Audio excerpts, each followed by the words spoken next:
सबसे सटीक विश्वसनीय तरीके से जिम्मेदारी निभाएं।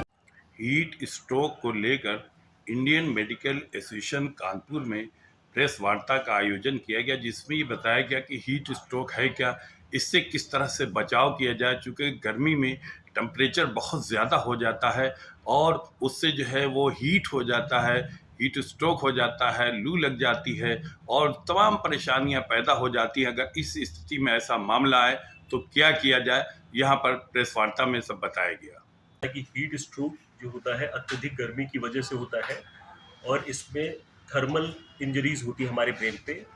तो इस वजह से हमारा ग्लोबल कंफ्यूजन, ग्लोबली पूरा दिमाग इन्वॉल्व होता है। जबकि ब्रेन स्ट्रोक जो होता है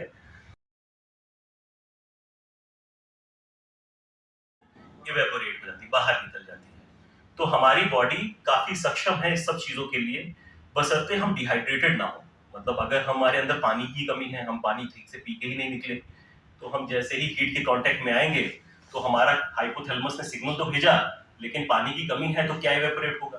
तो हमें ये हमारा सिस्टम, हमारा बॉडी भगवान ने ऐसा बनाया है कि वो अपने आप सारी चीजें मेंटेन करने की क्षमता रखता है।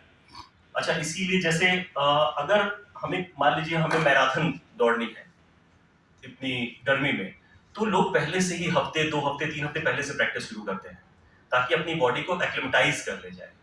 तो ये जो टेम्परेचर, जो पसीना निकलने वाला टेम्परेचर, ये थोड़ा नीचे ही सेट हो जाता है, लो लेवल पे, कि जरा सी हीट लगी तो पसीना आया। गर्मी बढ़ रही है, बहुत मामले आने चालू हो गए। देखिए, सबसे पहले तो हीट स्ट्रोक सभी को जान लेना चाहिए कि यह जानलेवा बीमारी है और स्टार्टिंग होती है चक्कर आने से, पसीना आया, चक्कर आया, इरिटेबिलिटी हुई, कंफ्यूजन हुआ, कई बार झटके तक आ जाते हैं, सीजर्स की नौबत आ जाती है सीवियर डिहाइड्रेशन होने के बाद में। तो सबसे पहले हमें तो अपने आप को तैयार करके चलना चाहिए कि हम पहले तो धूप में दोपहर के जो 2-3 घंटे हैं उसमें कहीं भी ओपनली ट्रैवल ना करें, टू व्हीलर पे ट्रैवल ना करें। अगर गाड़ी में एसी है तो ठीक है, नहीं तो टू व्हीलर, साइकिल पे या स्कूटर पे जब भी ट्रैवल करते हैं और बहुत इमरजेंसी है तभी ट्रैवल करें। नहीं तो गमछा होता है, टॉवेल होती है, गीला करके बांध सकते हैं और पानी पी के चलें। पहले के ज़माने में कहते थे लोग पना पी के घर से निकलो, तो उसकी भी एक अच्छी वो है सिग्निफिकेंस। तो पना पी सकते हैं, कोई भी पानी पी सकते हैं, अपनी वाटर बॉटल ले के चलें। कहीं भी ऐसा फील हो रहा है कि हमें चक्कर आ रहा है या कमजोरी महसूस हो रही है, पसीना बहुत ज़्यादा आ रहा है, गाड़ी अपनी रोकें, छाँव में रोकें, पानी पिएं, उसके बाद फिर से अपने को ओढ़ लपेट के आगे बढ़ें। तो बच्चों के लिए क्या एडवाइस है? बच्चे और बूढ़े हमेशा बहुत सेंसिटिव रहे हैं और उनकी स्किन भी बहुत सेंसिटिव होती है, प्लस उनके जो बॉडी पार्ट्स होते हैं वो भी बहुत कहीं ना कहीं वीक हो जाते हैं, कुछ ना कुछ बीमारियां लगी होती हैं, तो बॉडी इम्यूनिटी भी बहुत कम होती है। इसलिए बच्चे और बूढ़े घर से उस टाइम पे ना ही निकलें तो बेहतर है, और इमरजेंसी में निकलते हैं तो सारे प्रिकॉशन लेके सर, जैसे कि मजदूर धूप में लगातार काम करते रहे तो उनके लिए बचाव की क्या करें? मजदूर की बॉडी की इम्यूनिटी बहुत स्ट्रांग होती है पहली बात, और एक मजबूत जो लेबर, फिजिकल लेबर करता है, उसकी मसल पावर से लेकर सब चीज़ें बहुत ज़्यादा होती हैं। लेकिन हीट स्ट्रोक एक ऐसी चीज़ है जिसमें मसल पावर बहुत कुछ नहीं करती। अब उसमें पानी का जो लॉस होता है वो बहुत तेज़ी से जब होता है तो उसके सारे सिम्टम्स आने शुरू हो जाते हैं। तो मजदूरों के लिए भी एडवाइस है कि मेहनत करें, सब कुछ करें, लेकिन ओढ़ लपेट के करें, रेगुलर पानी पीते रहें और डायरेक्ट सनलाइट में ना जाएं। कुछ सर जी, लोग किस तरीके से जैसे नॉर्मल बुखार होता है और हीट स्ट्रोक में अंतर कैसे होता है? अंतर देखिए, ऐसे पता चलेगा कि कोई बीमारी होती है तो वो बुखार आना कोई बहुत खराब बात नहीं है। बुखार आना एक अच्छी बात है, जो कि एक अलार्मिंग सिग्नल है कि हमारे अंदर कोई बीमारी पनप रही है। सपोज टाइफाइड हुआ तो बुखार आया, लेकिन हीट स्ट्रोक में बुखार अचानक आएगा, अचानक आएगा, और जब हम उनको पेन किलर्स वगैरह देते हैं तो वो इफेक्टिव नहीं होती हैं, बल्कि एक्यूट लीवर और किडनी की इंजरी कॉज करती है। तो हमेशा अवॉइड करें पैरासीटामोल, एसिटोएमिनोफेन या आइबुप्रोफेन, जो भी कुछ दें वो हीट स्ट्रोक के बुखार में कतई ना दें। वो नॉर्मल बुखार जो होते हैं बीमारी वाले उसमें दें। अंतर कैसे महसूस? अंतर देखिए, ये तो एक हाइपर रिएक्टिव वो है कि बहुत हाइपर पायरेक्सिया हो जाता है, एक्सपोजर, हीट का एक्सपोजर हुआ, तो हीट का जब एक्सपोजर होगा तो फिर वो नॉर्मल चीजें काम पाथवे नहीं चलेगा।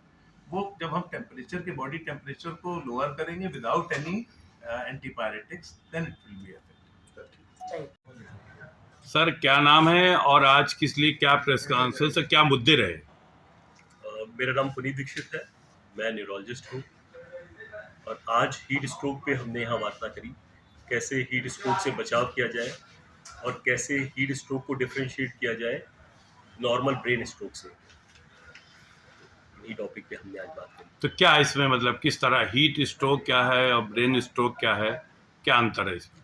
जैसा मैंने पहले ही बताया कि हीट स्ट्रोक जो होता है अत्यधिक गर्मी की वजह से होता है और इसमें थर्मल इंजरीज होती है हमारे ब्रेन पे, तो इस वजह से हमारा कंफ्यूजन ग्लोबली पूरा दिमाग इन्वॉल्व होता है। जबकि ब्रेन स्ट्रोक जो होता है ये होता है खून की नालियों में अवरोध आने की वजह से।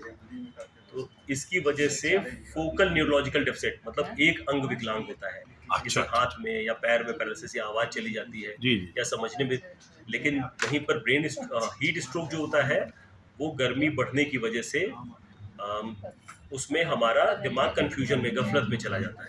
अच्छा, उसमें पूरा दिमाग इन्वॉल्व होता है। ये बताइए जो ब्रेन हेमरेज है क्या इसका भी कोई संबंध है क्या? ब्रेन हेमरेज का संबंध ब्लड प्रेशर से होता है, बीपी अच्छा। बढ़े होने से।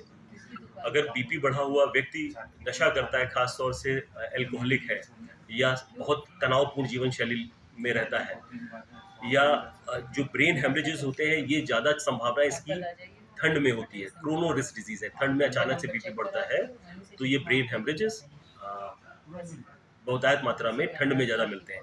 हीट स्ट्रोक जो होते हैं ये गर्मी में ज़्यादा मिलते हैं। एक चीज़ अभी आपने बताई कि अक्सर होता है लोग गाड़ियों में बच्चों को बंद कर देते हैं और चले जाते हैं, उसमें क्या है?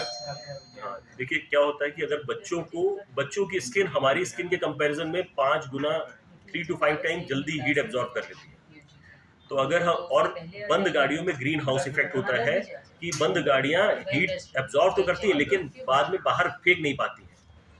तो गाड़ियों का टेम्परेचर बहुत जल्दी ही 50-60 डिग्री तक भी पहुंच जाता है और उनके अंदर अगर बच्चा बंद है तो वो 10 मिनट के अंदर बेहोशी हो सकती है। उसमें 10 मिनट के अंदर उसको मैसिव हीट स्ट्रोक हो सकता है, उसको आईसीयू की जरूरत पड़ सकती है या बच्चा डैमेज हो सकता है या परमानेंट ब्रेन डैमेज। बच भी गया तो भी उसमें परमानेंट दिमाग में कुछ कमियां आ जाती हैं।